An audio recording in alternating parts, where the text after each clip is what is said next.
In this video, we're going to cover the concept of supply and demand curves, and we're going to use those to find consumer and producer surplus.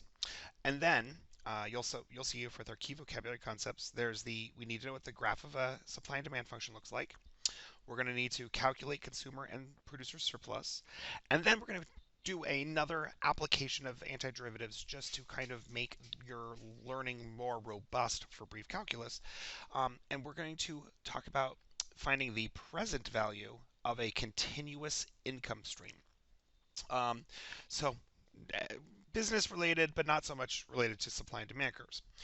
So, very first thing, make sure we understand. We are going to reference supply of Q and demand of Q, where Q, well, let's kind of do it this way.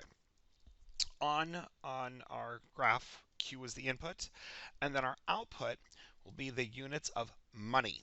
So supply and demand are both being measured in units of money, where Q is being measured in the number of items. So that's why they use Q Q is a common word, or Q is a common variable, because it stands for quantity. So what is this going to look like if we graph this, or what are we going to be saying when we graph this? Well, here's the big idea. One of these curves will be supply, one of these will be demand. Let's think about which curve is which, because if you really understand it, you don't memorize anything, and you just kind of make sense of it, and it all goes nicely. So, who would buy more and more items, or who would make more and more items if the price went down? So as the dollars is going down, as the price per item is going down, they're willing to increase the number of items. Does that sound like the behavior of a consumer, or does that sound like the behavior of the producer? Well, that's a consumer, right? That is the person, because if the price is lower, more people are willing to buy it. So therefore, this is the demand curve. The blue one is the demand curve. So the red one, therefore, should be the supply curve just by logic. And let's see if that makes sense. If the price is low, they're not going to be willing to make very many items. But then as the price increases, goes up and up and up and up, the supplier is going to be willing to make more and more and more of those items. Right? So logic just gets you there. Okay? Not a big deal. So now let's talk about the consumer surplus, producer surplus, and another idea here is the point of equilibrium. All right, so here's the big idea. I'm going to go back up to this graph just for a moment, just to be able to talk about it. And there we go. What we're going to say here is, okay, that point right there, where they meet, is where supply meets demand. Now, that is called equilibrium. And if you think about it, it makes sense that it's equilibrium, it's equal, because therefore what we're saying is the supply, we're going to make, let's pretend that this is 200 units at this point. So what we're saying here is at 200 units, the producer is going to make 200 units, and the demand is to buy 200 units. So therefore, every unit you make will be sold. That sounds nice, but here's kind of the cool thing. Okay, this is a horizontal line, breaking it up. Now, let's very quickly talk about what this would mean, this area would mean in here.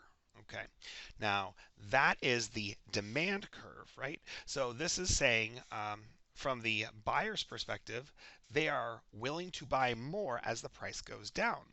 This area here is called the consumer surplus. And the way to remember that is who controls demand? Well, that's the consumer, right? The consumer decides how much they're willing to buy at what price. So that's the consumer surplus. And what this is saying is this is actually the amount of money, I guess I should say it's money per item is the units here. And so when you multiply the money per item times items, gives you the units of money. So the consumer surplus represents the amount of money that is saved by the consumer because the price went down. So if you think about it, like at this point, people were still willing to buy, right? People were still willing to buy this item.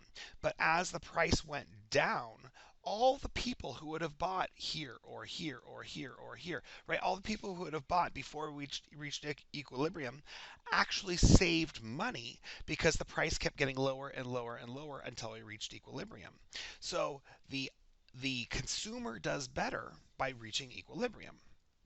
Then similarly, this area down here at the bottom, this is called the producer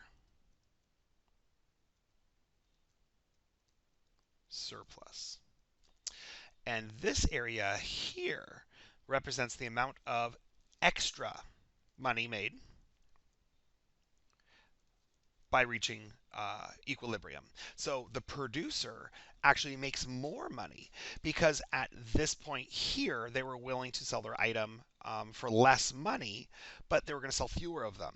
And so logic says if we are raising the price and selling more, then therefore we're going to make more money, right? You're selling more items for more money. That's the dream, right? Just keep raising that price. That's Apple there, right? Raise that price as high as it'll go. People will keep buying it, right? That's beautiful. Anyway, so that's the big idea between producer surplus and consumer surplus. It's best for both people. Now, of course, there are variations of this, and there's arguments. This is not a business course, and this is not a philosophy course about business.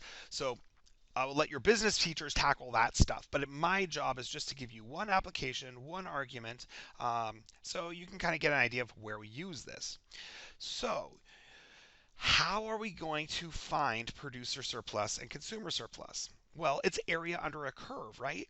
So if I wanted to find the consumer surplus, let's say, I need the area between curves, and we've already learned how to do that, right? So it's going to be the area um, is going to be the upper curve, which is the blue curve. So that would be the demand curve. And so I'm going to drop, well, I'll still use the function notation. It's the demand function. And then we have to subtract the function that's below it. Now notice the blue area isn't going all the way down to the supply curve, is it?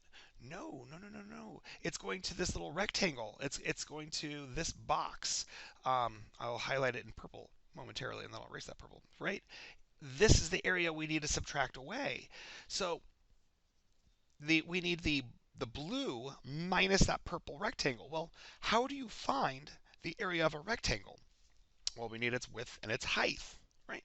Now, there's a little issue here that I don't have either of those because I don't have any functions to work with. So we need something kind of generic. We need just a generic model that we can work from. Okay, well, so what many books tend to do is they say, well, look, this is a Q value, and the output, they're going to call it a P value for the price. So what they're going to do is they're going to call the point of equilibrium Q star, comma, P star, just meaning whatever this Q value is and whatever this P value is, those would, because it's a rectangle, those would be the ordered pair of that point. Now, I don't need to integrate this because area of this is kind of simple. Isn't it just Q star times P star? So you could absolutely create the equation if you want and put that in your integration, but people are going to say, yeah, you don't need to. You find the area of your demand function, and then you subtract the rectangle. All right. Now, where am I going to integrate from? Well, we're going to always go from 0 up to Q star, right? Up to whatever that Q value is. I'm going to rewrite that so it's a little nicer. Q star. There we go. So that's consumer surplus. So then what would producer surplus be? Well, that's the yellow rectangle, right? And so what are we finding? In the yellow, sorry, in this yellow shaded area, notice the top of it is created by our rectangle. So we actually need all the area in that rectangle. And we already said we find that by just doing Q star times P star, right? But then we have to take away the space underneath here, right? So how am I going to take that away? Well, that area is just being restricted by my, which function is that? Well, if it's the producer surplus, it's the function that the producers have control over. So that would be the supply curve, right? So this is going to be minus the integral of the supply function. Oops, and I forgot my dq up here. I should have a little dq. Can't do an integral without dq, right? Okay, and we're still going to integrate for those same bounds of 0 to q star. And that is as simple as it is. These functions, I expect you to be able to memorize because every time you need them, you can just very, very quickly draw your picture. And you say, if the area is touching the supply, well, then that's producer. If the area is touching the consumer, well, then that's the consumer. And you can come up with these, and it's literally just the function minus the rectangle, or the rectangle minus the function. There you go. All right, so let's very quickly do one. All right, so let S of x equal blah, blah, blah, blah, blah. All right, so S is the supply, D is the demand. So the first thing we need to do is graph, graph, graph, right? All right, so the supply function is x squared plus 3x. Okay, so that would be a parabola opening up, and it really isn't all that important that you graph your function beautifully. It's just as long as you have a good sketch. The demand function is a linear equation starting at 20 and opening and going down with a slope of -5. So maybe it looks something like that. Okay, and this makes sense. This holds true. I used x here, so I'll continue with x in the my graph instead of q. All right, no big deal. So the x is the quantity, x is the number of items, and our output would be dollars per item, just like before. So to be able to find the consumer surplus, all right, the first thing I need to say is, all right, let's draw our equilibrium point and draw across. All right, now, which area is the consumer surplus? Think about it. Look for the graph that is controlled by the consumer. The consumer controls demand. That's the blue one. So therefore, we're the area touching the blue equation right there. All right, this is our consumer surplus. So how am I going to find this now? Well, therefore it's the area of the demand function minus Q star P star, aka the equilibrium point. How do I find the equilibrium point? Well, I just got to find where these two functions intersect, and I'll have that, right? And when I have that, I will now know what my Q star value is, I will know what my P star value is, and I'll be able to fill in the rest of the equation, because we also know this is going to go from 0 to Q star. We're going to integrate from 0 up to our equilibrium. So how do I find where graphs intersect? Well, you set them equal to each other. So I'm just going to say x squared plus 3x equals negative 5x plus 20. All right, and how do we solve a quadratic? Get all your variables to one side, get everything to one side, get it equal to 0, and let's see what we get. So I'm going to get x squared plus 8x minus 20 equals 0. Let's hope and pray this factors, or we're going to have to use quadratic equation. Let's see, what times what makes 20 adds together to make 8? Let's see. Oh, negative 20. That's much better. So if I do a positive 10 and a negative 2, right, that adds together to make positive 8, multiplies together to make negative 20. I'm a happy camper. So therefore, one of my answers is negative 10. The other answer is 2. Now, negative 10 doesn't make sense. We can't sell a negative quantity, so I'm going to toss it out. The answer will be 2. So therefore, my Q star, my quantity, is going to go up to 2. Great. Now, we're going to make the assumption if this was like a business where we're producing things, we're not going to make 2 of them. Maybe, I don't know if it's like some crazy car or something. But let's think of this as maybe in the units of thousands or something. So think of it as 2,000 units or 2 million units. Anyway, long story short. Now, how do I get P star? How do I get P star? Well, I can literally just take 2, substitute into either of these equations, because either my D function or my S function, the supply or demand, when I plug in 2, should give me the same output. So it looks to me like it'd be easiest to substitute it into the demand function, because the demand of 2 at 2 would just be what, negative 10 plus 20. So therefore that would be 10. All right, so therefore my P star is 10. So I'm going to integrate from 0 to, what's my Q? Excuse me. My Q is 2 of negative